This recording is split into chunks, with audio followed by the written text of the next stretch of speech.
सिद्धाणं नमो आयर्याणं नमो वज्रायाणं नमो लोये सवसाहुणम् असो पंच नमो कारो सवपावपणासुनो मंगलानं च संवेचे परमं हवै मंगलम् अज्ञानतिमिरन्धानां ज्ञानाञ्जनशलाकया नेत्रयोन्मीलितं येन तस्मै श्रीगुरुवे नमः महादिव्याकुक्षिरत्नं सद्वजितवरयात्मजं श्रीराजचन्द्रयकं वन्दे तत्त्वलोचनदायकं प्रभु तत्त्वलोचनदायकम्। આ સમયસાર મહાશાસ્ત્ર છે અને જૈન દર્શનની અંદર તો સમયસારને જિનરાજ કહેવામાં આવ્યો છે. આ આવો ઉત્તમ ગ્રંથ જૈન દર્શનમાં બીજો કોઈ નથી. આચાર્ય ભગવાન કુંકુંદાચાર્યે 2000 વર્ષ પહેલાં આ ગ્રંથની રચના કરેલી. પોતે 8 દિવસથી સદેહે મહાવિદ્ય ક્ષેત્રમાં ગયેલા. ત્યાં ભગવાન તીર્થંકર દેવાધિદેવ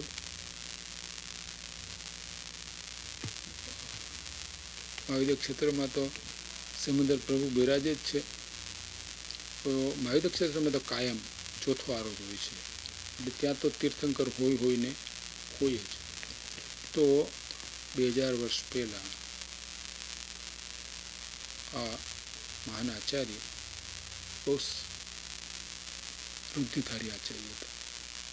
એ ચાલતા તો એનો પગ નીચે જમીન ઉપર અડતા નહીં, ચાલે તો જમીન ઉપર એમના પગ અડતા નહીં. છઠ્ઠે સાતમે ગુણસ્થાનિક સ્થિત મહામુનિ દિગંબર સંત હતા. અને કંઈક એવો સૂક્ષ્મ પ્રશ્ન એમના અંતરમાં ઉત્પન્ન થયો તો એમની વૃદ્ધિથી પોતે મહાવિદ્ય ક્ષેત્રમાં ગયા. ત્યાં 8 દિવસ સુધી રહ્યા. ભગવાન સિમંદરનાથ દેવાધિદેવ તીર્થંકર ત્યાં બિરાજમાન છે. એમના શ્રીમુખે એમને જૈન દર્શન વિશેની વાતો બરાબર સાંભળી. ત્યાંથી આવ્યા પછી આ શાસ્ત્રની રચના એમને કરી છે. અને એ પણ એ રચનાની ખૂબી તો એ છે કે પોતે જે વખતે અંતરમાં બહુ સ્થિત હતા, એટલે કે અંતરની અંદર સમ્યક દર્શન એક વસ્તુ જુદી છે. સમ્યક દર્શન થયા પછી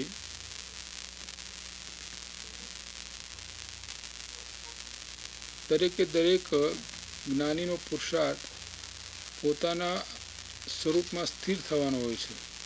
એટલે કે જ્યારે સમ્યક દર્શન થાય છે ત્યારે એક જ કષાયનો અંતાનુબંધી કષાયનો અભાવ થાય છે.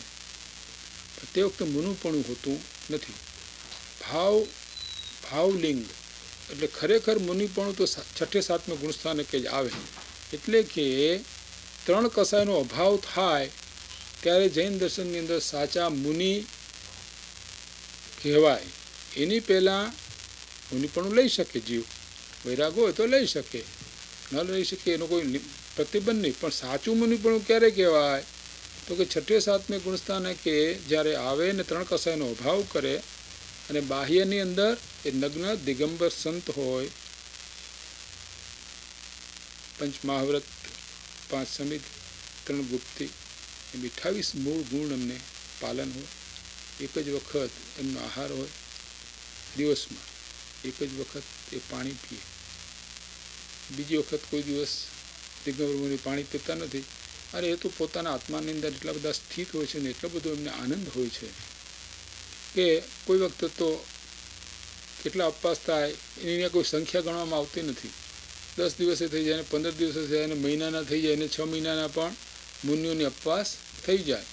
એ તો એમના અંતરમાં એમ થાય કે હવે ક્ષુધા છે, અને ક્ષુધા હોવાથી પોતાના અંતર્ધ્યાનની અંદર કંઈક વિક્ષેપ પડે એવું લાગે તો પછી એ તો આહાર માટે જાય. એ પણ પાછો શુદ્ધ આહાર હોય તો લે, ન હોય તો કાંઈ નહીં, ન પણ લે.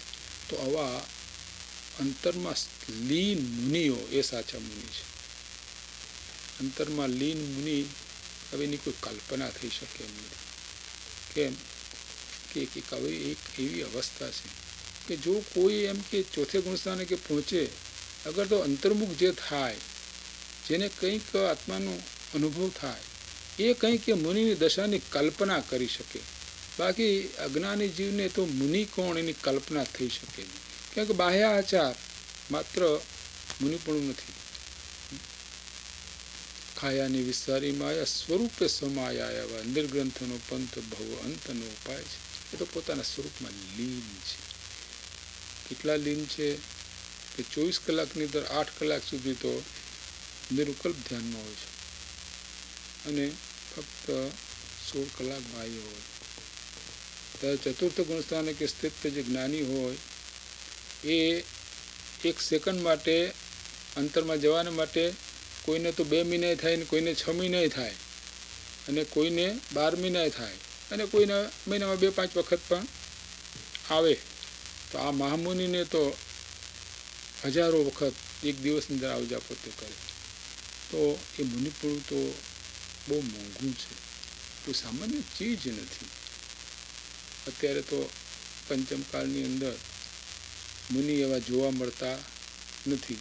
કોઈ ભાગ્ય છે ખરા, કેમ કે શાસ્ત્રમાં કથન છે કે પંચમકાળની અંદર ભાવલિંગી સંત હશે, પણ કેવડી નહીં હોય. કોઈ કેવળ જ્ઞાની કોઈ અત્યારે મળે નહીં. કોઈ તીર્થંકર અત્યારે મળશે નહીં. કોઈ 14 પૂર્વધારી પણ અત્યારે આપણને દેખાતા નથી. એક પૂર્વધારી પણ અત્યારે તો છે નહીં. તો મુનિની દશા એ અદ્ભુત દશા છે. એની કોઈ કલ્પના થઈ શકે, એ કલ્પનાનો વિષય નથી. કેમ કે એ બધો અંતરનો વિષય છે. બાહ્યથી લોકો એની માપવા જાય તો એ માપ આવી શકે એવું છે જ નહીં. જે અંતરમાં ઉતરો હોય એનાથી જે માપ એ માપી શકે, બાકી કોઈ માપી શકે એમ છે. તો એ મુનિ એવા દિગંબર સંત, એમને આ શાસ્ત્રની રચના કરી છે. એ વખતે પોતે તીવ્ર અનુભવમાં હતા. તો દશામાં લખાયેલા બધા ગ્રંથો છે. કૃપાળુદેવની જે કંઈ પત્ર સાહિત્ય છે એમની દશામાં લખાયેલું છે.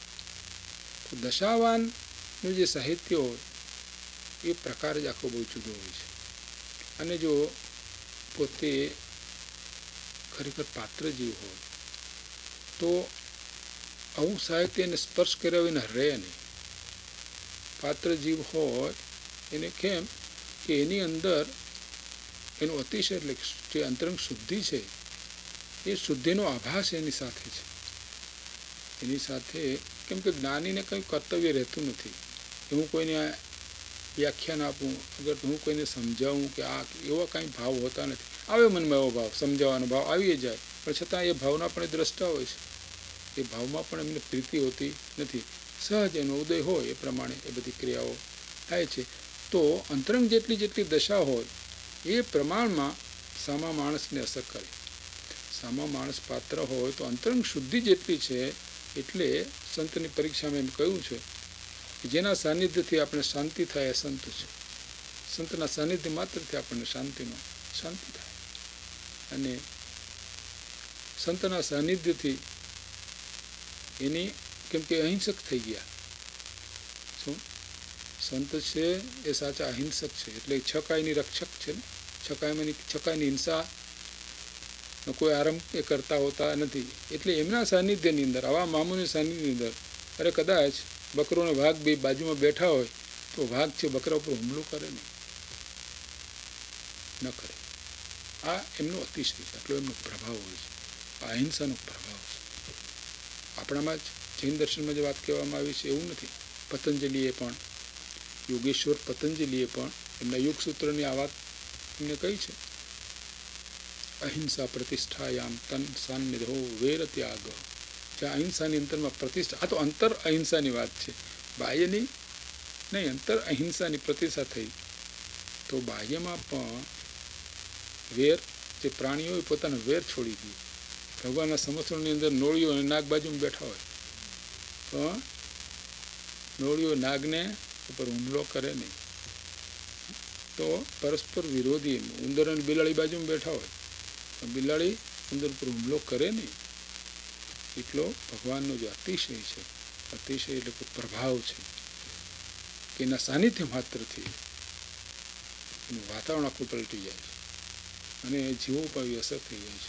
તો એવી અસરવાળા સંત હતા. એ સંતે આ સંવેશાની રચના કરી છે. એટલે આપણે કલ્પના કરી જોઈએ કે કઈ ભૂમિકાએ આ સંવેશાની રચના કરી છે. એટલે એની અંદર એક એક ગાથાની અંદર બ્રહ્માંડના ભાવો ભરેલા છે. જેટલી જેટલી આપણી યોગ્યતા હોય એટલી આમાંથી આપણે કાઢી શકીએ. એટલે એવા સંતે આ શાસ્ત્રની રચના કરી છે. અને આ ગુજરાતની અંદર, આપણા ગુજરાતની અંદર આ શાસ્ત્ર તો કોઈ જાણતું નહોતું. કેમ કે ગુજરાતની અંદર દિગંબર સંપ્રદાય બહુ ઓછો. ગુજરાતની અંદર ફક્ત એક સાબરકાંઠા જિલ્લો, એક વલસાડની બાજુમાં થોડાક એરિયાની અંદર દિગંબરના ઘરો છે. લગભગ સાબરકાંઠામાં 700-800 ઘર છે અત્યારે પણ. ઈડરમાં લગભગ 100 ઘર છે. એ લોકોને આ સમયસાર શાસ્ત્રની ખબર પણ આપણે શ્વેતાંબરમાં તો કોઈને ખબર નહીં. કોઈ સારા મુનિઓ કોઈ હતા એને ખબર, યશોવીજી આદિ એ લોકોને બધી ખબર આ વાતની, પણ સામાન્ય જનતાને કોઈને ખબર નથી. હવે એ જનતાને ખબર કોઈ કરાવી હોય તો એ ગુરુદેવ કાનજી સ્વામીએ કરાવી છે.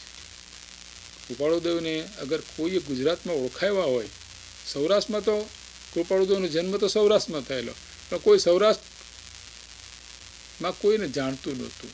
બહુ ઓછા લોકો જાણતા, ઘણા ઓછા. તો એનો મોટામાં મોટો પ્રભાવ કોઈ કર્યો હોય તો કાનજી સ્વામી આ સમયસાની પ્રતિષ્ઠા કરી. અને લુપ્ત, લગભગ નિશ્ચય નહીંના ગ્રંથો લુપ્ત થઈ ગયેલા, એના અર્થો લુપ્ત થઈ ગયેલા, એ બધા કોઈએ સૂક્ષ્મતાથી વિવેચન કર્યું તો કાનજી સ્વામીએ કર્યું છે. આજે એમનો જન્મદિવસ છે, વૈશાખ સુદ બીજે એમનો જન્મદિવસ છે. 1946ના વૈશાખ સુદ બીજ દિવસે આ મહત્પુરુષનો જન્મ થયેલો ઉમરાળા ગામની અંદર.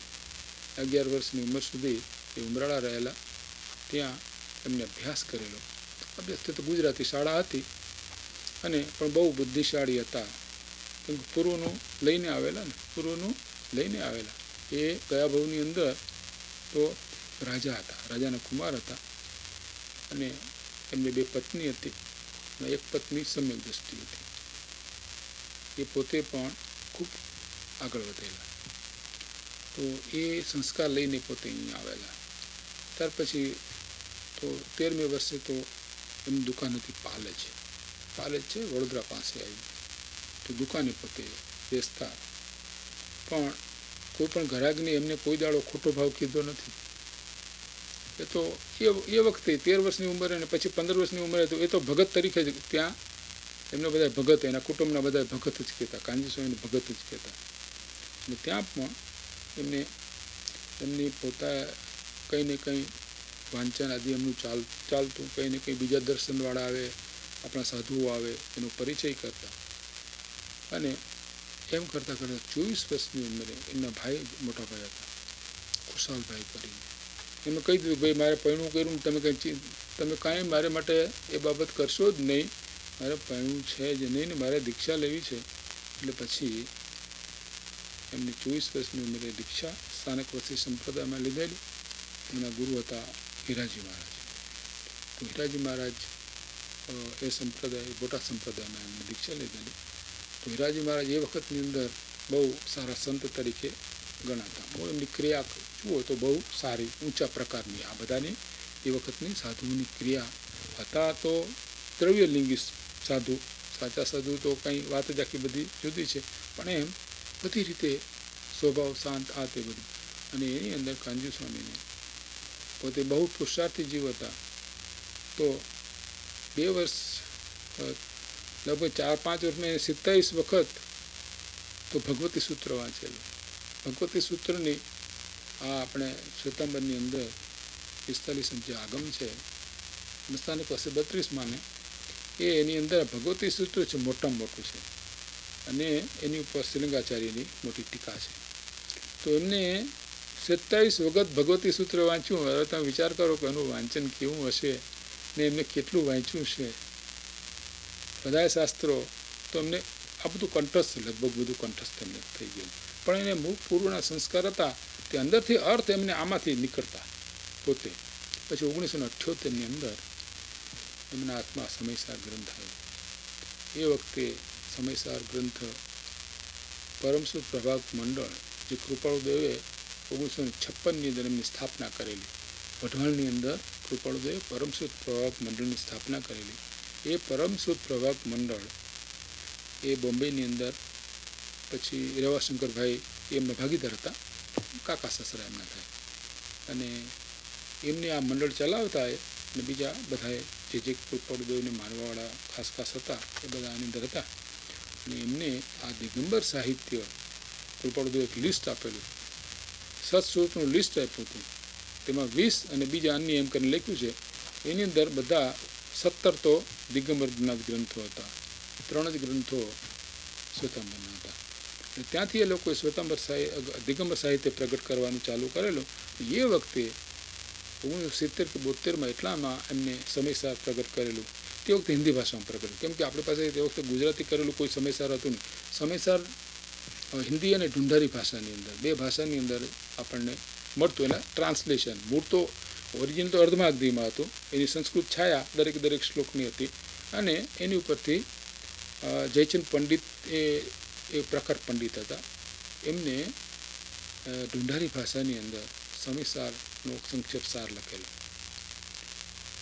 પણ એ અને હિન્દી ભાષાની અંદર એનું ટ્રાન્સલેશન મળતું. એટલે અહીંયા પરમસુત પ્રભાગ મંડળે આ સમયસાર ઉપર 2 ટીકાઓ છે. એક આચાર્ય અમૃતચંદ્રાચાર્યની, એક જયસનાચાર્યની ટીકા છે. એ બંને ટીકાઓ સાથે આ મહાગ્રંથનું પ્રકાશન પરમસુત પ્રભાગ મંડળે પહેલું કર્યું. અને દિગંબર સમાજમાં તો આ હતું જ. દિલ્હી આજુ મધ્યપ્રદેશ આતે ત્યાં દિગંબર સમાજમાં મોટો છે, ત્યાં તો આ વાત આ સમયસાર હતો. પણ આપણે ગુજરાતમાં આપણે કોઈ જાણતા નહોતા. તો એ પહેલાં પરમસુત પ્રભાગ મંડળે બહાર પાડેલો. અને એ 1978ની અંદર પૂજ્ય કાનજી સ્વામીના હાથમાં આવ્યો. ને એ આવતા જ એમને પૂર્વના સંસ્કાર જાગ્યા. અને એમને એમ થયું કે આ જે છે સમયસાર એ તો અશરીરી થવા માટે છે. આ તો અશરીર થવા માટે છે આ બધો. તો એમને એનો બહુ ગહન અભ્યાસ કર્યો અને પોતે પોતાના તીવ્ર પુરુષાર્થથી આત્મદર્શન પ્રગટ કર્યું. અને ત્યાર પછી એમના વ્યાખ્યાનની અંદર ઘણા ન્યાયો એ આપતા. સ્થાનકવાસી સમાજની અંદર પણ એ બહુ આગળ પડતા સાધુ ગણાતા. એમની સભાની અંદર 1000-1500 માણસ તો હોય જ, ત્યાં બેસવાની જગા મળે નહીં, એટલી તો એમની સ્થાનકવાસી સમાજમાં પણ પ્રતિષ્ઠા હતી. પણ એમના અંતરમાં એમ થતું હતું કે આ વાત સ્થાનકવાસી સમાજ છે, વાત સાચી, આ મુપત્તિને આ બધી વાતો છે એ બધી સાચી વાતો છે નહીં. આજે સાચો સમાજ છે ને સાચી વસ્તુ છે તો આ દિગંબર સમાજની અંદર જે વાતો છે એ વાતો સાચી છે. શ્વેતાંબર બધા એમને વાંચેલું. એક એવું નથી કે કાનજી સ્વામીએ અધર વાતો કરી છે, ના, એમને બધાએ બને કેટલી બધી ગાથાઓ ઘણી વખત બોલે, આની બોલતા વ્યાખ્યાનમાં પણ બોલતા શ્વેતાંબર શાસ્ત્રોનું કેટલું બધું બહુ એમને બહુ કંઠસ્થ હતું. તો એમને થયું કે આ દિગંબર સાહિત્યનો અને આચાર્ય ગુંદાચાર્યનો પ્રચાર જો થાય તો ગુજરાતના જીવોને સાચો જૈન ધર્મ શું એનો ખ્યાલ આવે. એ સિવાય આ ખ્યાલ આવી શકે એમ છે જ નહીં. અત્યારે તો વર્તમાનમાં તો જૈન દર્શનની એવી પરિસ્થિતિ થઈ ગઈ. કૃપાળુદેવ તો આ વાત 1952ની અંદર જ્યારે એમને આત્મસિદ્ધિ શાસ્ત્રની રચના કરી નડિયાદમાં ત્યારે લખી, મોક્ષ માર્ગ બહુ લોપ વર્તમાન આ કાળમાં, મોક્ષ માર્ગ બહુ લોપ વિચારવા આત્માર્થીને ભાંખો અત્ર ગોપ્ય. તો એ વખતે આ પરિસ્થિતિ હતી, જાણે મોક્ષ માર્ગ રહ્યો જ નહોતો. માત્ર બાહ્ય ક્રિયાઓની અંદર જ જાણે મોક્ષ માર્ગ સમાઈ જાય એ પ્રમાણેની ક્રિયાઓ થઈ હતી. મૂળ જૈન દર્શન આખું ભૂલાઈ ગયેલું. એ બધા દર્શનોમાં આ અવસ્થાઓ થઈ છે, આપણે જૈનમાં થઈ છે ને બધા દર્શનોમાં આ જ વાતો થયેલી. આ કાળ એવો બહુ કઠિન, એટલે મૂળ તત્વ આખું બધું ભૂલાઈ ગયેલું. એ તત્વ એમને બહાર પાડ્યું. તો સ્થાનકવાસી સમાજમાં જ્યારે વ્યાખ્યાન આપતા ત્યારે પણ એ વાતો બધી આ સમયસારી આદિની ઘણી વાતો કરતા. પછી એમને થયું કે આ પ્રમાણે તો ઠીક નહીં, એટલે 1992ની અંદર એમને પરિવર્તન કર્યું. એને થયું કે હું સાધુ નથી, કેમ કે સાચા સાધુ તો 6ઠે 7મે ગુણસ્થાનકે છે, હું તો 4થે ગુણસ્થાનકે છું ને માત્ર બ્રહ્મચારી આત્મદર્શી જ્ઞાની છું, બસ એટલું જ, એક જ કશાયનો અભાવ છે. તો આ સાધુ પણ મારા માટે, આ સાધુ હું છું જ નહીં. એટલે પછી એમને પરિવર્તન કર્યું 1992ની અંદર. અને પહેલાં એટલે બહુ ખળભળાટ થઈ ગયો સમાજમાં. તો આવું બધું થાય એટલે ખળભળાટ થઈ જ જાય. સ્થાનિકો સમાજ બહુ મોટો ખળભળાટ થઈ ગયો.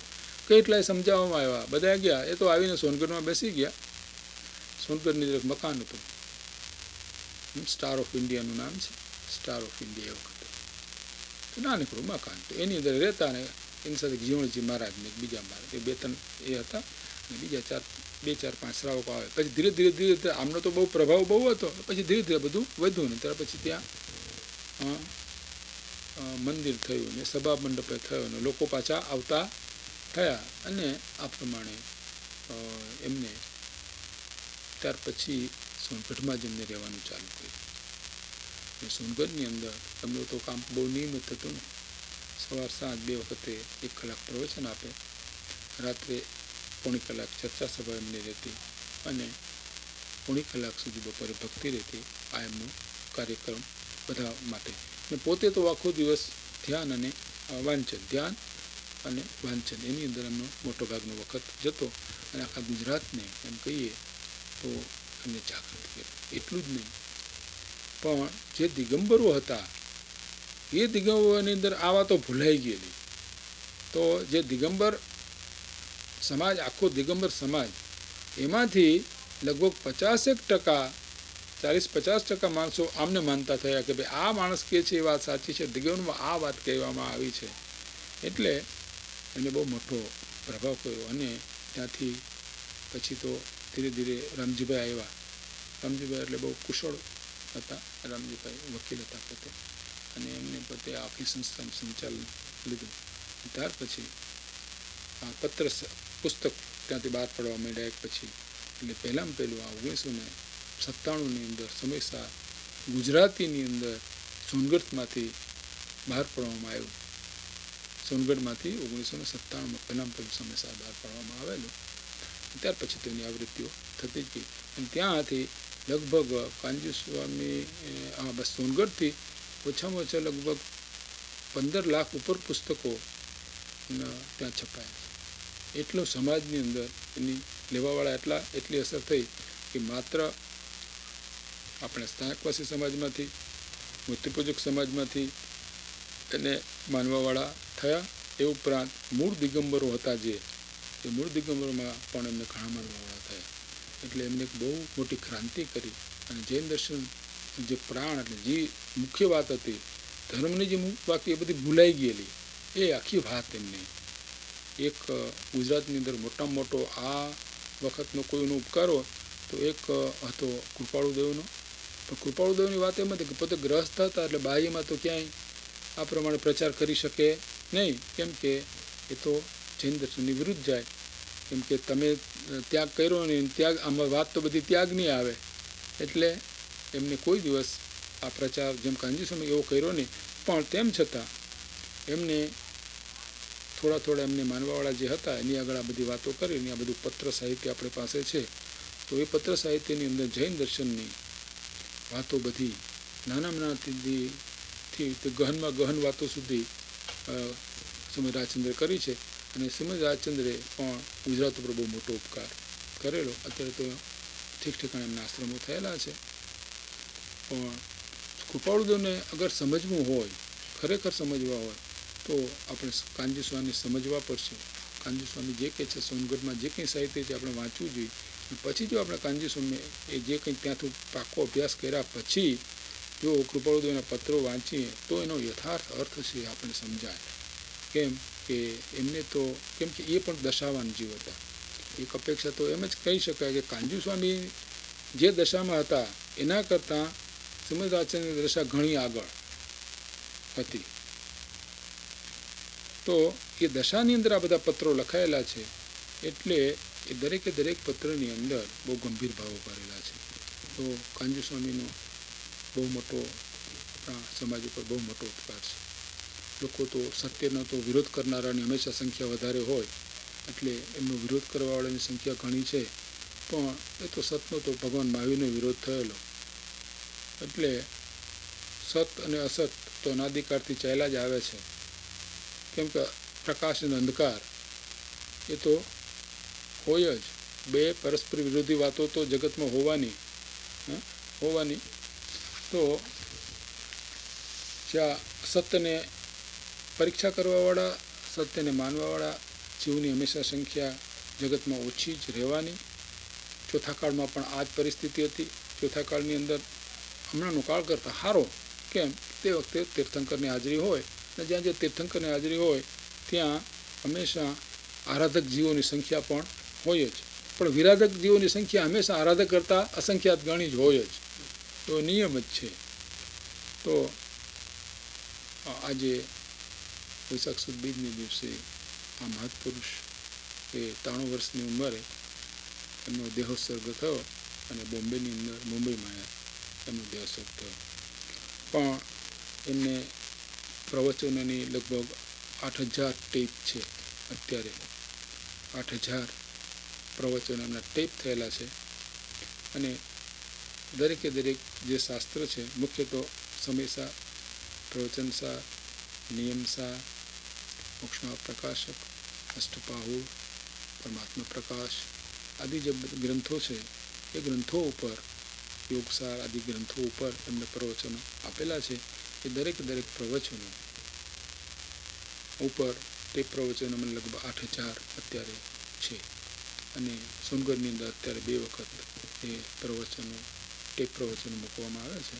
અને એક વખત ત્યાં એક ભાઈ છે જે ચંદુભાઈ કરીને એ અત્યારે 1 કલાક વાંચે છે. એટલે સોનગઢની અંદર આ પ્રવૃત્તિ જો આના પ્રમાણે ચાલે છે. પણ આ મહત્પુરુષનો આપણા બધા ઉપર બહુ મોટો ઉપકાર છે કે જૈન દર્શન શું છે, એનું સાચું જૈન દર્શન શું છે એ એક જ એવા હતા કે જેને સમજાવ્યું. એક હતા કૃપાળુદેવ, 2. પણ કૃપાળુદેવે આ પુસ્તક છે એ શ્રીમદ રાજચંદ્ર ગ્રંથ એ પહેલાં 1966ની અંદર અને પછી 1970માં લગભગ બહાર પાડવામાં આવ્યો. ત્યાર પછી વધારે વ્યવસ્થિત તો બ્રહ્મચારીજી એ બધું સંકલન બહુ સારું કર્યું અને આકાશથી બહાર પાડવામાં આવ્યું. એની અંદર આપણી પાસે ઘણી બધી સામગ્રી એમાંથી મળી રહી છે. અને હંમેશા કાંજી સ્વામીને કૃપાળુદેવ ઉપર એટલો બધો પ્રેમ હતો કે ભાગ્યે જ એવું વ્યાખ્યાન કાંજી સ્વામીનું હતું કે જે શ્રીમદનું નામ એમના વ્યાખ્યાનમાં ના આવ્યું હોય. અને સોનગઢની અંદર પહેલાં તો દર 15 દિવસે આ આત્મસિદ્ધિની પારાયણ થતી. દર 15 દિવસે આત્મસિદ્ધિ બોલવામાં આવતી. એટલે કૃપાળુદેવને વધારેમાં વધારે કોઈ પ્રચાર કર્યો હોય ગુજરાતની અંદર, વધારેમાં વધારે પ્રચાર કર્યો હોય તો કાંજી સ્વામી. સૌરાષ્ટ્રમાં તો મોટામાં મોટો પ્રચાર અને મુંબઈ આદિ બધે ઠેકાણે એમનો સારો પ્રચાર કર્યો. અને બીજો પ્રચાર કૃપાળુદેવનો કોઈએ કર્યો હોય તો લલ્લુજી મુનિ અને બ્રહ્મચારીજીએ. લલ્લુજી મુનિએ લગભગ પટેલ 1 લાખ જેટલા પટેલોને આ જૈન દર્શન પ્રત્યે એમને આકર્ષા.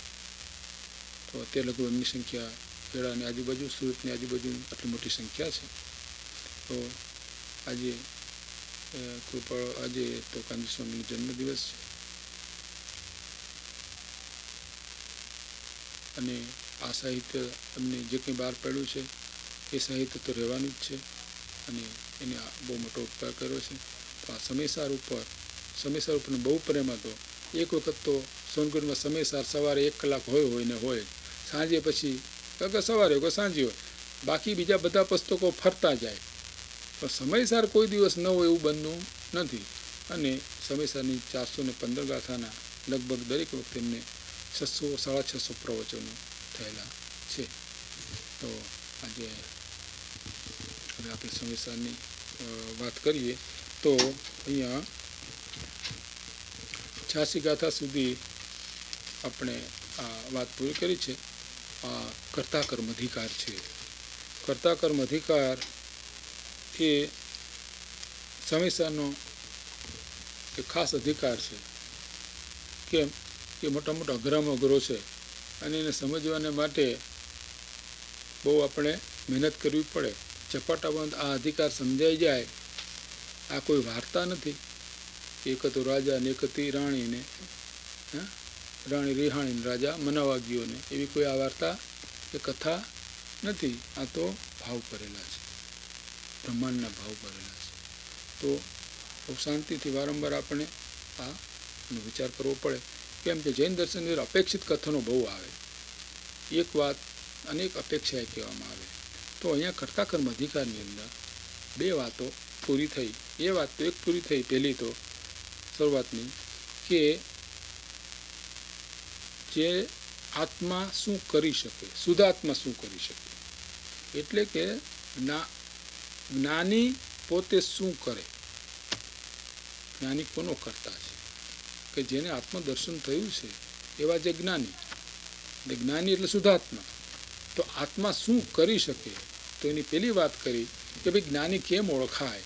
તો એમાં બતાવ્યું કે જ્ઞાની છે એ રાગદ્વેષના કરતા છે જ નહીં.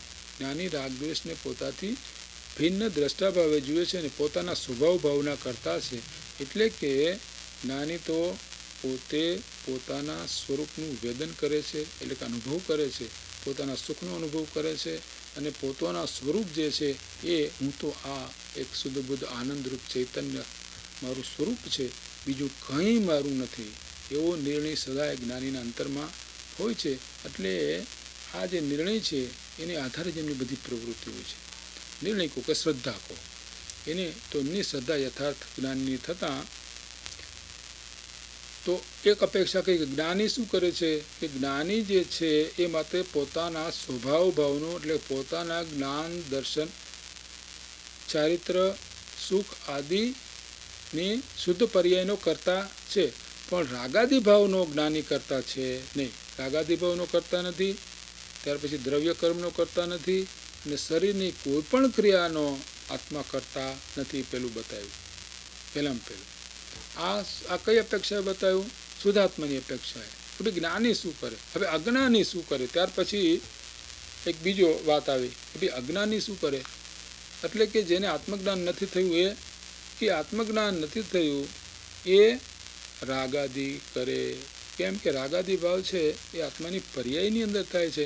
કે રાગાદી ભાવ કોઈ જળમાં, ટેબલમાં કે આમાં તેમાં કે શરીરમાં રાગાદી ભાવ થતા નથી. રાગાદી ભાવ આત્મામાં થાય છે. તો અજ્ઞાન અવસ્થાની અંદર જીવ શું કરે? શુભ કે અશુભ ભાવ કરે. જ્ઞાન અવસ્થાની અંદર જીવને શુભ ભાવ અને અશુભ ભાવ પણ હોય, ચોથે ગુણસ્થાને કે ન હોય એમ નહીં, પણ એના કરતા પોતે છે એમ પોતે માને નહીં. એ સમજે કે આ મારું સ્વરૂપ નથી, આ મારા સ્વરૂપની બહાર છે. તો જ્ઞાની એક સમયે આ વાત જુએ, શું પોતાનું સ્વરૂપ પણ જુએ, અને આ રાગાદી ભાવ છે એ પણ પોતાના સ્વરૂપથી ભિન્ન છે એમ પોતે જુએ. એટલે બધા જ્ઞાનીઓ જેને જ્ઞાન છે તો ગીતાની અંદર બીજો અધ્યાય છે એની અંદર આ વાત સ્થિતપ્રજ્ઞ શિકા ભાષા, સ્થિતપ્રજ્ઞ શું લક્ષણ, શું સ્થિતપ્રજ્ઞનું એ લક્ષણ બતાવ્યું છે. આ જ વાતો કરવામાં આવી છે. ત્યાં પણ આ પ્રકારની જ વાતો કરવામાં આવી છે. તો એક એ પછી બીજી અપેક્ષા શું બતાવે કે ભાઈ જ્ઞાની તો પોતે પોતાના સ્વભાવ ભાવનો જ કરતા છે, બીજું જ્ઞાન કરતો નથી. એ જ વાત કૃપાળુદેવે છપદના પત્રની અંદર આત્મા કરતા છે એમાં બતાવ્યું કે પરમાર્થથી આ આત્મા પોતાનાની શુદ્ધ પરિણતિનો જ કરતા છે. આ બતાવ્યું. એટલે કે જ્ઞાન અવસ્થામાં જીવ પોતાના સ્વભાવ ભાવનો કરતા છે. હવે અજ્ઞાન અવસ્થામાં જીવ રાગાદીનો કરતા છે. એટલે કે જૈન દર્શન પ્રમાણે તો દરેકે દરેક દ્રવ્ય જે છે એ પ્રતિપળે એની પર્યાય થયા જ કરે છે, એની અવસ્થા. કેમ કે જૈન દર્શનની અંદર આત્માને નિત્ય અનિત્ય માનવામાં આવ્યો છે. તો નિત્ય જે અંશ છે એ તો જેવો છે તેવો ત્રિકાળ રહે, એવો ને એવો. નિત્યમાં ફેરફાર થાય જ નહીં, અને જો ફેરફાર થાય એને નિત્ય કહેવાય નહીં. અને જે અનિત્ય અંશ છે એ પ્રતિપળ એમાં ક્રિયા થઈ જ રહી છે સ્વાભાવિક. કોઈ પણ દ્રવ્ય જગતનું જૈન દર્શન માને છે કે કોઈ પણ જગતનું એક પણ દ્રવ્ય ક્રિયારહિત છે જ નહીં. બધા દ્રવ્યો પોતપોતાની સમયે સમયે ક્રિયા કરી જ રહ્યા છે, એનો સ્વભાવ છે. તો જે દ્રવ્યની જે ક્રિયા હોય એ દ્રવ્યની એ ક્રિયાનો એ દ્રવ્ય કરતા ગણવામાં આવ્યો છે. તો ક્રિયા કરતા અને કરનાર અને કર્મ એ બધા એક દ્રવ્યમાં જ હોય. એક દ્રવ્યમાં કર્તા, કર્મ અને ક્રિયા આ ત્રણ એક જ દ્રવ્યમાં હોય. તો જૈન દર્શનની અંદર આ વાત કહી, પ્રત્યેક દ્રવ્ય પોતાની ક્રિયા કરી રહ્યું છે, બીજા દ્રવ્યને ક્રિયા કરી શકે નહીં. આ જૈન દર્શનનો મોટો સિદ્ધાંત છે. આત્મા છે એ જ્ઞાન અવસ્થામાં પોતાનો સ્વભાવ ભાવ કરે, અજ્ઞાન અવસ્થામાં રાગ દ્વેષ કરે, રાગ દ્વેષ ક્રોધ માન માયા બધું એમાં રાગ દ્વેષમાં સમાઈ જાય કરે. પણ શરીરની કોઈ પણ ક્રિયા આત્મા કરી શકતો નથી, કેમ કે આત્મા તો અરૂપી છે, બહુ સૂક્ષ્મ પદાર્થ છે, અતિન્દ્રિય પદાર્થ છે. એ કાંઈ આ જળ પદાર્થની કોઈ પણ ક્રિયા કરે નહીં. તો આ વાત બેસવી લોકોને બહુ કઠણ પડે. હું આ શરીરનું કાંઈ ન કરી શકું, પણ શરીરનું તું કાંઈ ન કરે, શરીર તો જળ છે, જળની ક્રિયા આત્મા કરી શકે નહીં. આ મહાસિદ્ધાંત છે. કેમ કે જો આત્મા તો સૂક્ષ્મ છે, અરૂપી છે, અને એટલો બધો સૂક્ષ્મ છે, એક સોયની અણી હોય એની ઉપર તો અસંખ્ય આત્માઓ રહી શકે એટલો સૂક્ષ્મ છે. એટલું બધું સૂક્ષ્મ આત્મા છે આપણો, અને છતાંય વિશાળ થાય ત્યારે આખા લોકની અંદર પણ ફેલાઈ શકે એટલી એની તાકાત છે, સત્તા તાકાત છે. તો આવો જે આત્મા છે એ આ જળની કોઈ પણ ક્રિયા કરે નહીં. દરેકે દરેક પરમાણુ પોતાની ક્રિયા કરી રહ્યું છે. પણ આ વાત બેસવી બહુ કઠણ, કેમ કે અનાદિકાળથી આપણા સંસ્કાર ઊંધા પડી ગયા. આપણે એમ લાગે સવારે ઉઠી કે દાંતણ મેં કર્યું, ખાધું, નાસ્તો કર્યો, રોટલી બનાવી, આ કર્યું, એમાંનું કાંઈ આત્મા કરી શકતો જ નથી. કેમ કે એ તો જળની બધી ક્રિયાઓ, જે કંઈ આપણે આંખે દેખાય છે એ તો બધું જળ દેખાય છે, આત્મા કંઈ આંખે દેખાય નહીં. તો જે કંઈ આપણે આંખે દેખાય છે, જે કંઈ કાને સંભળાય છે, જે કંઈ જીભથી ચખાય છે, એ બધું અજીવ તત્વ પૂતગળ છે, એનું કોઈ પણ ક્રિયા આત્મા કરી શકતો જ નથી. આ વાત બેસવી બહુ મોટી કઠણ પડે. એવું કેમ બને કે હું હાથે ઊંચો ન કરી શકું? તો કે ના, તો હાથે ઊંચો ન કરી શકું. આપણા શરીર ઉપર આપણું કાંઈ ચાલતું નથી. શરીર અને આત્મા એક જગ્યાએ છે, આખા શરીરમાં આત્મા વ્યાપ્ત છે, છતાં બંનેની ક્રિયા ભિન્ન છે. આત્મા શરીરનું કાંઈ ન કરે, શરીર કાંઈ આત્માનું ન કરે.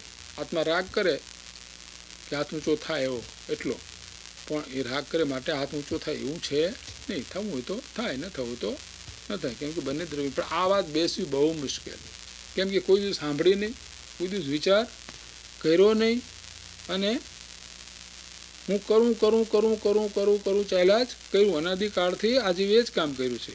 હું કાંઈ ન કરી શકું?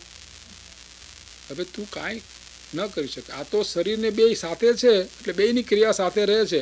એટલે શું થઈ ગયું? આરોપ થઈ ગયો. શરીરની ક્રિયામાં પણ આપણી ક્રિયાનો આરોપ થઈ ગયો, આત્માની ક્રિયાનો, કે હું જાણું પણ હું અને ખાઉં પણ હું.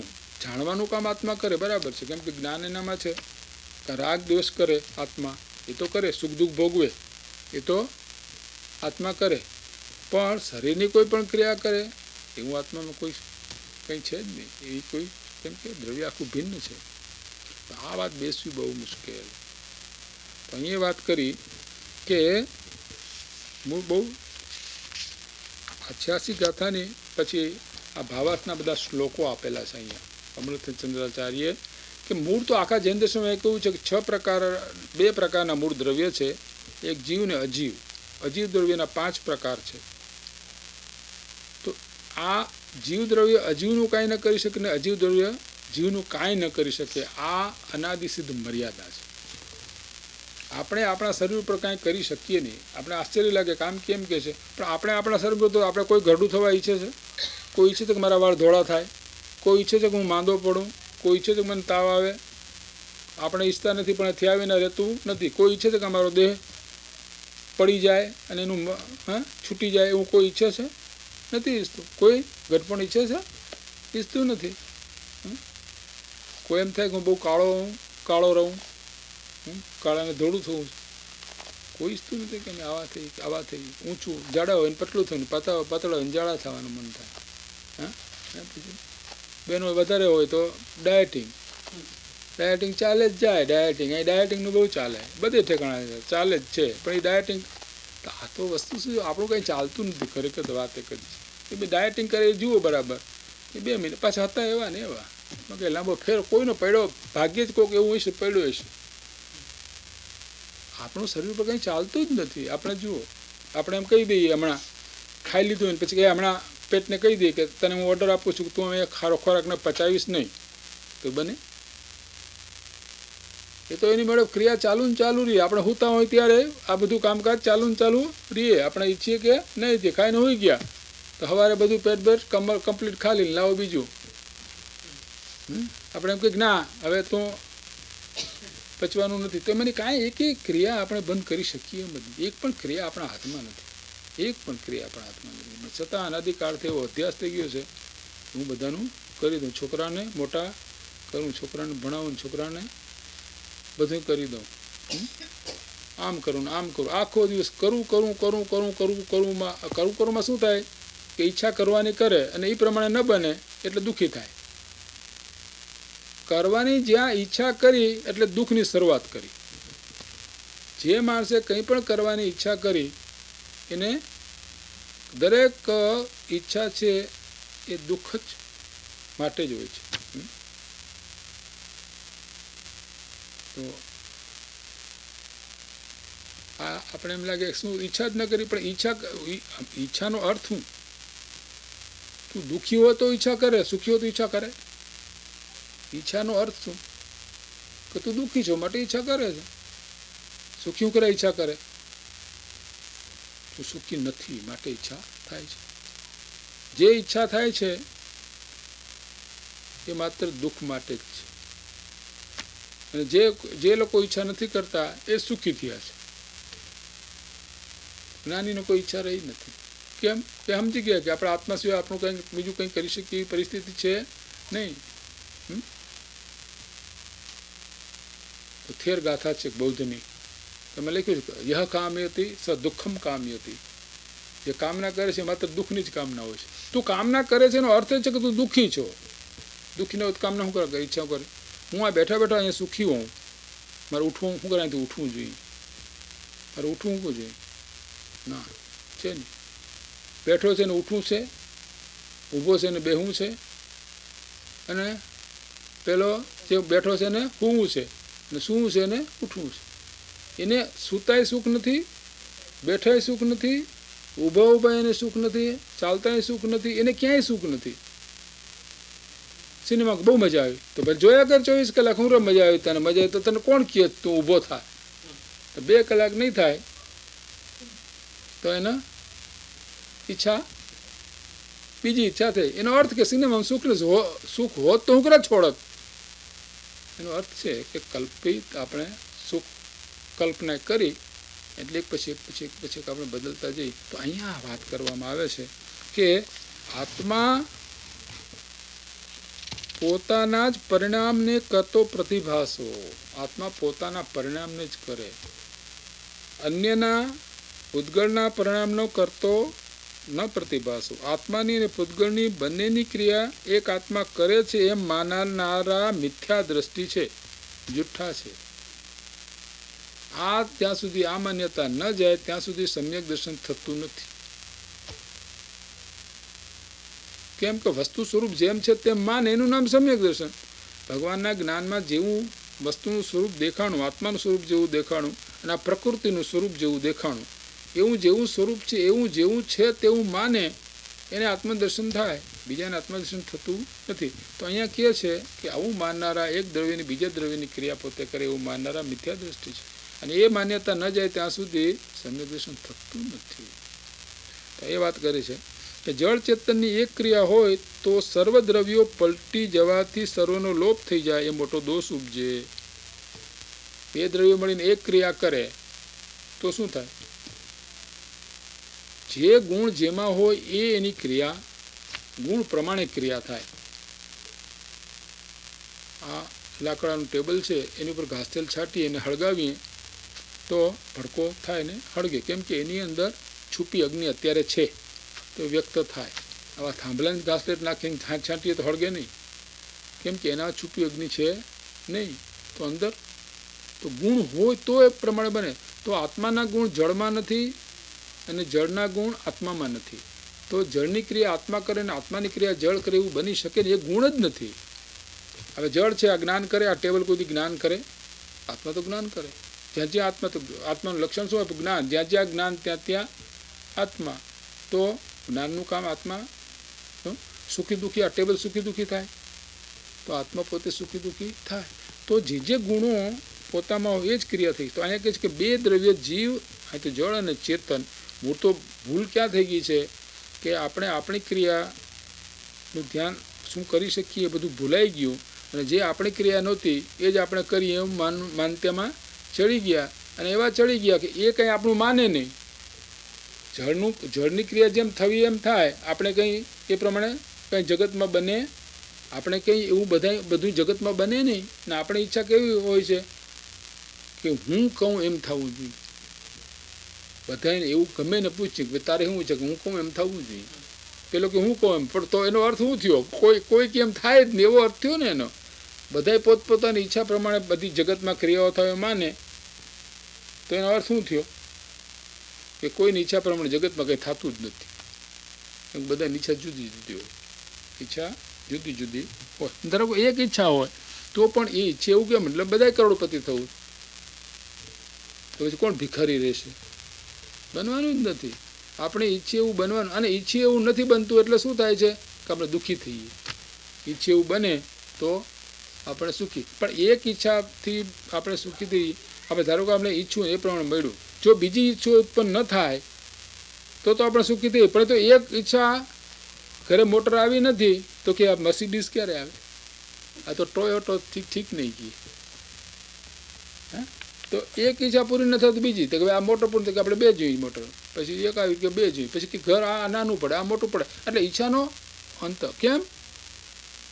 ખરેખર સુખ ક્યાં છે આપણે જાણ્યું નથી, એટલા માટે આપણે પરની ઈચ્છા કર્યા જ કરીએ. આ કરું, આ કરું, આ થાય, આમ થાય, આમ થાય, આમ થાય, એમ ઈચ્છા કર્યા કરે જીવ, અને એનો કંઈ પાર આવતો નથી.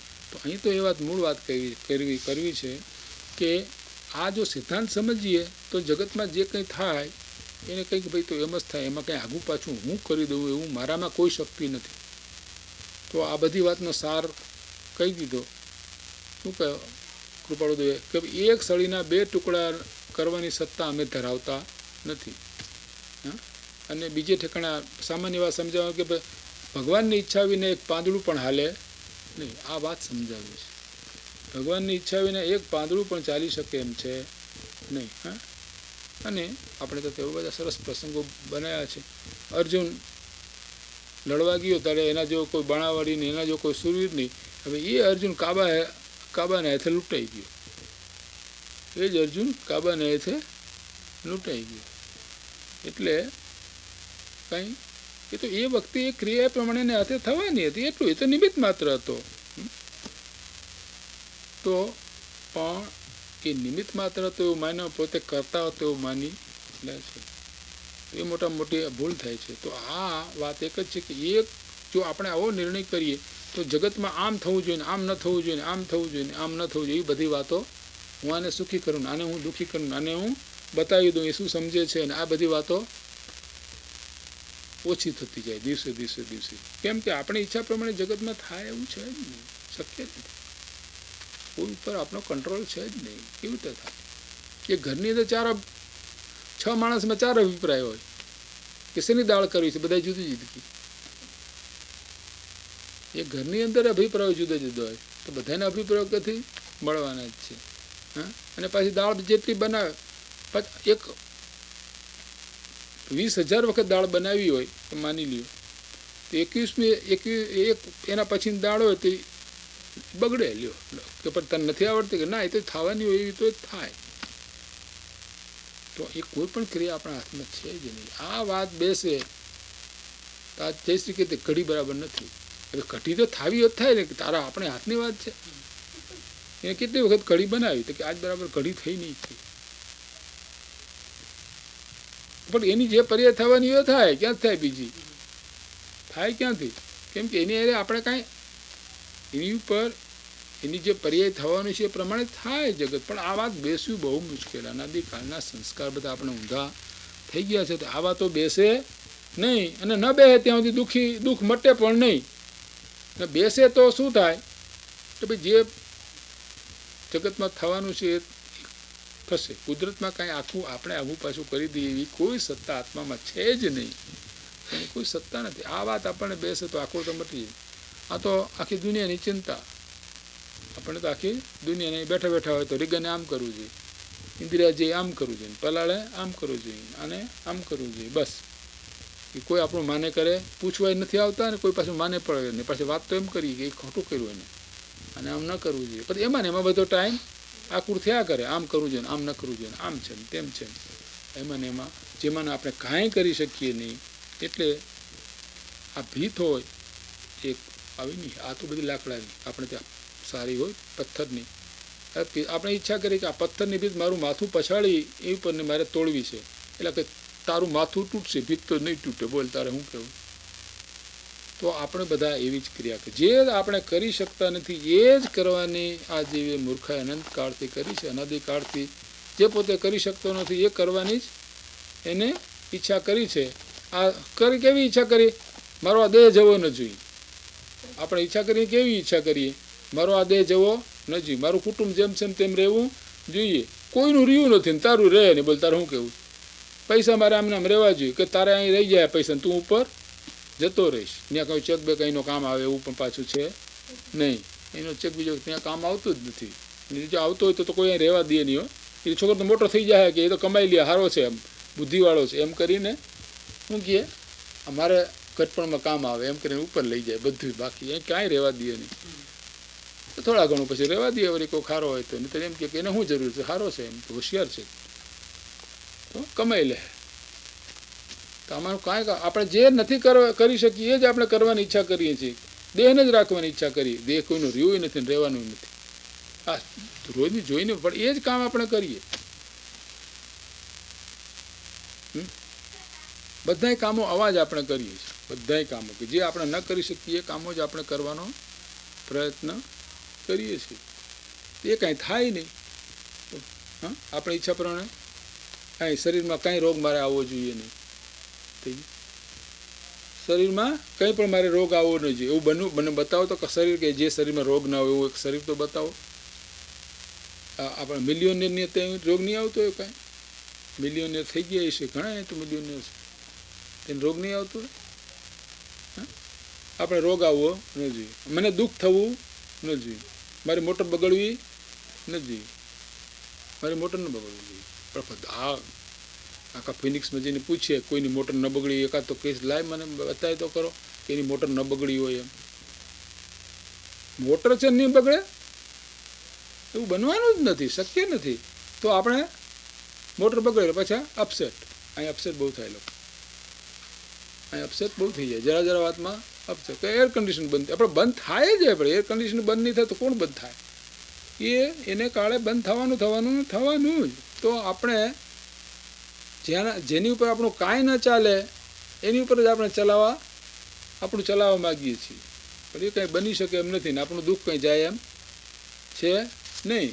એવું આપણું દુઃખ જાય એમ નહીં. કેમ કે આપણે ઈચ્છા પ્રમાણે થાય, એ વસ્તુ આ પ્રમાણે થાય. તો કામ આપણે શું કરવું જોઈએ સુખી થવું હોય તો કે આ જગતમાં દરેક પરમાણુ, દરેક જીવ પોતાની ક્રિયા કરી રહ્યા છે. એની કોઈ પણ ક્રિયા હું કરી શકું એમ નથી એવો નિર્ણય કરે અને જે થાય એ જોયા કરે એ દુઃખી ન થાય. આમ કેમ થયું કે ભાઈ એમ જ થવાનું હતું, એમ થયું, એ દુઃખી ન થાય. બાકી ઈચ્છા કરે દુઃખી થયા ન રહીએ નહીં. તો કૃપાળુદેવે કહ્યું ક્યાં ઈચ્છા તો ખોવત સબે હે ઈચ્છા દુઃખ મૂળ. દુઃખનું મૂળ તો ઈચ્છા છે. તો ઈચ્છા તો છોડી દે પછી છૂટે નહીં. કેમ કે આપણો આખી જે માન્યતા છે, સુખની આપણી કલ્પના છે, એ બધી જુઠ્ઠી છે. આપણે પરના આધારે સુખ માન્યું છે. પરમાં સુખ છે નહીં, પરમાંથી સુખ મળે નહીં. એટલે આપણે દોડ્યા જ કરીએ. કરતાં જિંદગી પૂરી થઈ જાય અને અહીંયા આપણે રવાના થઈ જઈએ એને દુઃખી રહીએ. પણ જે આપણે કરી શકીએ એમ છીએ એ આપણે કરવા માગતા નથી. આપણે આપણા આત્મામાં જઈ શકીએ એમ છીએ. ત્યાં કોઈ રોકે એમ છે નહીં, એમાં કોઈ રોકે એમ નથી. ત્યાં કોઈ રોને આપણે જઈ શકીએ એમ છીએ. પણ આ શરીર રાખી દઈએ કાયમ માટે, એ તો બનવાનું છે જ નહીં. પૈસા રાખી દઈએ, શરીર રાખી દઈએ, છોકરા રાખી દઈએ, કાબૂમાં રાખી દઈએ, આમ કરી દઈએ, તેમ કરી દઈએ, એમાંનું કાંઈ બને એવું છે નહીં. અને પછી આપણે દુઃખી થયા કરીએ. તો આ જો વસ્તુ યથાર્થ આપણે સમજીએ અને આનો આપણે સ્વીકાર કરીએ તો આપણે દુઃખી ન થઈએ. પણ આપણે આનો સ્વીકાર ન કરીએ તો દુઃખ છે ને, છે જ. તો એ વાત જ કરી છે, સ્પષ્ટતાથી એ જ વાત કરી છે કે હવે બીજો શ્લોક છે એમાં એ વાત કરી કે જે પરિણમે છે તે કર્તા છે, જે પરિણામ છે તે કર્મ છે, અને જે પરિણતિ છે તે ક્રિયા છે. એ ત્રણેય વસ્તુ પણ ભિન્ન નથી, એક જ વસ્તુમાં આ ત્રણ છે. સમજાવવું શું છે કે દરેક દ્રવ્ય પોતાની ક્રિયા કરી રહ્યું છે. તો એક જ દ્રવ્યમાં કરતા એ દ્રવ્ય ક્રિયા પણ એમાં ને એમાં થાય, અને કર્મ ક્રિયા પણ એમાં થાય, અને એનું ફળ પરિણામ એ પણ એ દ્રવ્યમાં એમાં જ. બીજો દ્રવ્ય એનું કાંઈ આગું પાછું કરી શકે નહીં. અહીંયા વાત આપણે યથાર્થ સમજવા માટે કે ગુરુ જ્ઞાન આપે, વ્યવહારથી તો એમ જ કહેવાય કે ગુરુ જ્ઞાન આપી શકીએ જ નહીં. કેમ કે ગુરુ ભિન્ન દ્રવ્ય અને જ્ઞાન તો આપણા પોતાના આત્માનો સ્વભાવ છે. આત્મા તો સચ્ચિત આનંદ સ્વરૂપ છે. સચ્ચિત આનંદ જ્ઞાન સ્વરૂપ છે આત્મા. તો જ્ઞાન જ્ઞાનમાંથી આવે કે જ્ઞાન પરમાંથી આવે. એટલે આપણે ભ્રાંતિ થઈ ગઈ કે ગુરુ નિમિત્ત હોય પણ ગુરુ આપણે જ્ઞાન કરાવી દે એ વાત ખોટી. હવે આ વાત બેસવી મુશ્કેલ. તો ગુરુ જ્ઞાન કરે તો બધા છોકરાને હરખું થવું જોઈએ નિશાળમાં, એવું બનતું નથી. એક હોશિયાર ને એક આવો. તો નિમિત્ત હોય પણ કરતાપણું ન હોય. આ વાત બેસે તો આ જગતની અંદર આપણે આનું આમ કરવું છે, આનું આમ કરવું છે, આનું આમ કરવું છે, એ બધી વાતો બેસી જાય. અને આપણને તો શું થાય, આપણે નવરા પડીએ. આમ કરું આમ કરું બધી વાત નવરા. તો આપણે ક્યાં જઈએ? અંતરમાં. ત્યાં તો કાંઈ થાય એમ નથી. તો આપણે શું કારણ માથાફોડ કરી? આ ભીત તો માથું પછાડી તો કાંઈ ભીત તૂટે એમ છે નહીં. તારું માથું તૂટશે, ભીત તો નહીં તૂટે. એવો જે નિર્ણય કર્યો છે પછી ભીતારે માથા પછાડે નહીં. એમાં જગતના જે કંઈ પદાર્થ, જે કંઈ ક્રિયાઓ છે એમાં આપણે કાંઈ કરી શકીએ. લોકો કે એરોપ્લેન છે તેમ એનો પેલો પાયલોટ ચલાવે. એરોપ્લેન પાયલોટ ચલાવે? એવડું મોટું એરોપ્લેન પાયલોટ ચલાવે? શું ચલાવે? એ બધું અજીવ તત્વ, પૂતગળ તત્વ છે. બધું પેટ્રોલ એ પૂતગળ છે, એની બધી મશીનરી એ પૂતગળ છે, એની સીટો એ પૂતગળ છે. એ બધા પોતપોતાની જ ક્રિયા કરે. પણ આ વાત બેસે કેવી રીતે? ને પાયલોટ ચલાવે તો પાયલોટ ખેંચીને ન લઈ જાય પ્લેનને, ક્યાંય ન લઈ શકે. ક્યાં લઈ શકે? આ વાત બેસવી. મોટર કોણ ચલાવે? મોટર ચલાવે કોણ? મોટરથી ચાલે. ને એ વખતે આપણે કંટ્રોલ એ વખતે આપણા કંટ્રોલ એટલે આપણે આત્મા થોડો કંટ્રોલ કરી દે. આ બીજું પૂતગળ હાથ છે એની ક્રિયા એ વખતે કંટ્રોલ નહીં થવી તો થાય, એ બીજાની સાથે ક્રિયા થાય. તો આત્મા કાંઈ એમનું કંઈ કરી દે એવું કંઈ છે નહીં. આ જ્ઞાન કરે. આ મોટર છે, આ મોટર ચાલે છે, એ બધું જ્ઞાન આત્મા કરે, પણ એની કોઈ ક્રિયા કરે એ બને નહીં. પણ આ વાત બેસવી બહુ મુશ્કેલ. વારંવાર આનો વિચાર કરવો પડે. વારંવાર આનો તો આ વાત આપણને બેસે. તો આ કર્તા કર્મ અધિકારની આ મુખ્ય વાતો છે. આ વાત આપણે જેટલી બેસે અંતરમાં તેટલા આપણે અંતરની શાંતિ થાય. અને જગતનું આપણે કાંઈ ન કરી શકીએ તો ફોગટ અને પંચાયત કરવા જાય. જાનમાં કોઈ જાણે નહીં ને હું એની આપણે કહે ને હું વરની ફોઈ, એના જેવી વાત થઈ. આપણું કાંઈ ચાલતું કરતું તો છે નહીં, છતાં આપણે માથા મારવા જઈએ. તો આ સમજીએ તો એમાં માથા મારવા ન જઈએ તો નવરા પડીએ તો નવરું મન બીજે ક્યાં જાય? અંદર જશે. અંદર જશે તો એને આત્માનો વૈભવ દેખાશે. આત્મામાં તો અનંત વૈભવ પડ્યો છે, અનંત સુખ પડ્યું છે. એના વૈભવનો કોઈ પાર નથી. આત્માનું જ્યારે વર્ણન કરવામાં આવ્યું ત્યારે બધા થાકી ગયા. વેદ એટલે જ્ઞાન. વેદનો અર્થ થાય છે જ્ઞાન. તો વેદની અંદર આત્માનું વર્ણન કરતાં પછી થાક્યા. એટલે શું કીધું? ન ઇતિ. આટલું માત્ર નથી. અમે આ વર્ણન કરીએ છીએ એટલો માત્ર આત્મા નથી. એનાથી કંઈ ઘણો વિશેષ છે કે જેનું અમે વર્ણન કરી શકીએ એમ છેવટે કંઈ અવર્ણનીય. હા, એ તો અનુભવનો વિષય છે. જે પદ દીઠું સર્વજ્ઞે જ્ઞાનમાં કહી શકાની તે શ્રી ભગવાન જો, અન્ય વાણી તે પદ શું કહે, માત્ર અનુભવ ગોચર રહ્યું જ્ઞાન જો. એ માત્ર આત્મા એ અનુભવનો વિષય છે. એની સીમા નથી, એના સામર્થ્યનો કોઈ પાર નથી, અને એની વિશાળતાનો કોઈ પાર નથી, એના ગુણોનો કોઈ પાર નથી કે જે શબ્દમાં આવે. પણ તેમ છતાં સમજાવવા માટે મહાપુરુષોએ આત્માનું વર્ણન શાસ્ત્રોમાં કર્યું છે કે જે કોઈ છેદાતો નથી, ભેદાતો નથી, જે નિત્ય છે, પૂર્ણ છે, સુખરૂપ છે, સચ્ચિત આનંદરૂપ છે, એવું બધું વર્ણન આત્મામાં કર્યું. અને એ બધું વર્ણન કરતાં કરતાં પછી 1008 નામ ભગવાનના. 1008 એવો કંઈ પાર આવ્યો નહીં. પછી 1008 કરીને પછી બંધ રાખ્યું કે નહીં એ નહીં એથી કંઈક વિશેષ એટલું માત્ર નહીં. વર્ણનની પાર એવું જે મહત સ્વરૂપ છે એવો આત્મા છે. એ આત્માનો આપણને જો મહિમા આવે અને આ જગતનો મહિમા ઓછો થાય અને આ અક્રિય આપણે છીએ, કંઈ કરી શકતા નથી, એ વાત આપણા અંતરમાં બેસે તો આપણે અંતર્મુખ થઈ અને કોઈ દિવસ આત્માનો અનુભવ પણ કરી શકીએ.